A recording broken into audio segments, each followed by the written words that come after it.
अपनी अकड़ का इलाज कीजिए। आप आज मेरे से नाराज हो रहे हैं, मन मुस्कुरा लीजिए। आप जेन ज़ी का भरोसा वापस जीतना चाहते हैं तो नए नए एंगल से अपने फोन से नए नए वीडियो बनाने से नहीं होगा। फेस रिकॉग्निशन द्वारा प्रदर्शन करने वाले बच्चों के नाम और पते सार्वजनिक किए जा रहे हैं, मगर यही काम पेपर लीक करने वाले अपराधियों के लिए अभी तक नहीं किया गया। और एक गौमूत्र के विशेषज्ञ भी हैं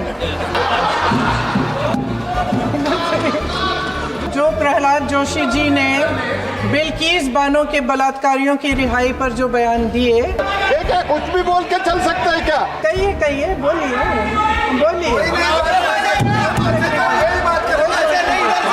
कुछ दिनों पहले हम राम मनोहर लोहिया अस्पताल गए थे। पुलिस लाठीचार्ज में घायल दिल्ली की उस छात्र की स्थिति जानने के लिए जो आईसीयू में अपनी जिंदगी की सबसे बड़ी लड़ाई लड़ रही है।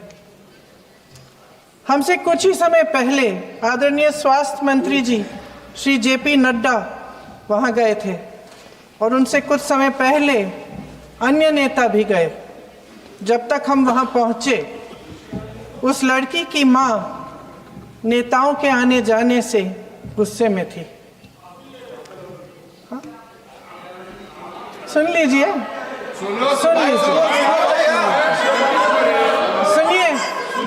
किसी की पीड़ा का मजाक नहीं उड़ाते, कोई भी हो, किसी की पीड़ा का मजाक नहीं उड़ाते। बिल्कुल। आप संसद में बैठे हैं, निशिकांत जी आप बना रहे हो। जब तक हम वहां पहुंचे, उस लड़की की मां नेताओं के आने जाने से गुस्से में थी। किस लिए आए हो? उसने आईसीयू के दरवाजे के बाहर खड़े होकर हमें पूछा। हमारे सामने कांपते हुए हाथ जोड़े कहने लगी कि धन्यवाद आप आए हैं, ठीक है, मगर मुझे किसी से नहीं मिलना, मुझे किसी से बात नहीं करनी।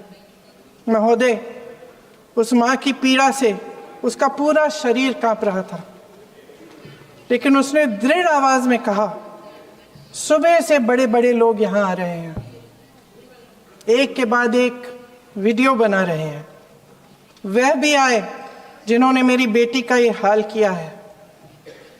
किस लिए? उसने हमसे पूछा। किस लिए?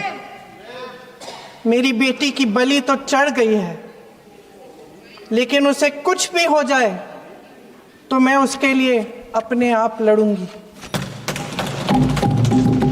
मुझे किसी की मदद नहीं चाहिए, मैं अकेले लड़ लूंगी।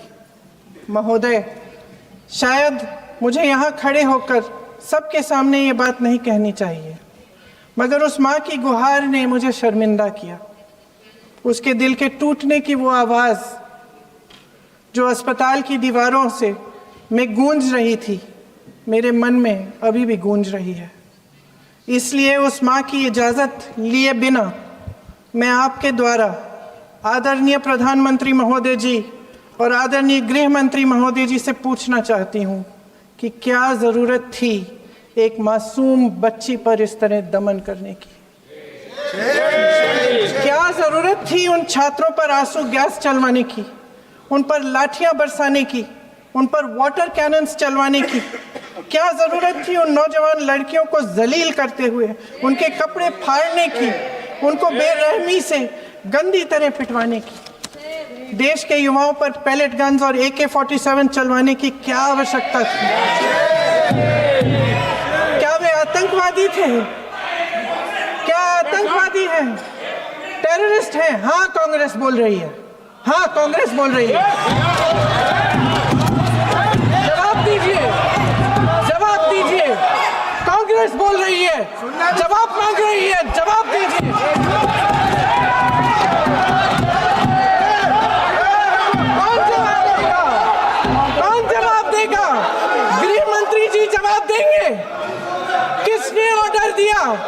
किसने ऑर्डर दिया पैलेट गन्स चलाने के लिए?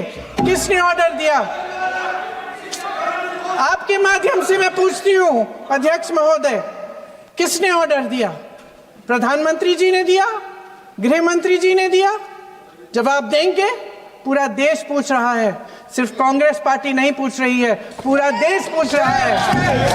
अध्यक्ष महोदय, देश के माता पिता पूछ रहे हैं, छात्र पूछ रहे हैं, अध्यापक पूछ रहे हैं, पूरा देश आज ये पूछ रहा है।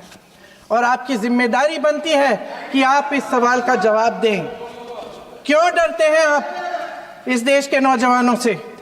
क्यों डरते हैं आप इस देश की बुलंद आवाज से? और उस आवाज को दबाने का हक आपको किसने दिया है? महोदय, ये सदन यहाँ बैठे हुए सांसदों की जागीर नहीं है, ये इस देश की अमानत है। यहाँ बैठे हम सब इस देश की जनता, इस देश के युवाओं, बुजुर्गों, गरीबों, अमीरों और सब धर्मों, सब वर्गों के देशवासियों के सेवक हैं। हम उनके प्रतिनिधि हैं और ये सत्ता हमें उन्होंने ही दी है। इस देश का संविधान हमारी सर आंखों पे, इस देश का लोकतंत्र सर्वोपरि है, इसे ध्वस्त करना पाप है। यह करोड़ों जनता हमसे सिर्फ एक चीज मांगती है, जवाबदेही। इंग्लिश में इसे अकाउंटेबिलिटी कहते हैं। हमें सत्ता देकर, हमें यहाँ तक लाकर सिर्फ उसकी ये गुहार है कि जो हम करें उसकी भलाई के लिए करें, और अगर उनके साथ अन्याय हो तो हम उनके प्रति जवाबदेह बने और उन्हें न्याय दिलवाएं। पिछले दिनों हजारों बच्चे सड़क पर उतरे, उन्होंने अपनी पीड़ा व्यक्त की। गांधी जी के दिखाए हुए रास्ते पर अहिंसा और सत्य को अपने दिलों में रखते हुए, गाते, मुस्कुराते हुए शांतिपूर्वक प्रदर्शन किया। लोकतंत्र के सबसे पवित्र सिद्धांत के तहत उन्होंने अपनी आवाज उठाने का अधिकार कायम किया। ये उस भारत के बच्चे हैं जो गांव में रहते हैं, जो महानगरों में रहते हैं, जो छोटे कस्बों में, छोटे शहरों में रहते हैं, जहां माँ अपने गहने बेच देती है, पिता अपनी जमीन गिरवी रख देता है, एक परिवार अपनी पूरी जिंदगी की कमाई बच्चे के सपने पर खर्च देता है। और अब उन्हीं बच्चों को लगने लगा है कि आज इस देश में मेहनत से ज़्यादा बेईमानी मायने रखती है, मेरिट से ज़्यादा पैसा मायने रखता है। तब सिर्फ एक छात्र नहीं हारता, उम्मीद हारती है। इन परेशान बच्चों ने अपनी उम्मीदें आपसे साझा की। उनकी मांगे क्या थी?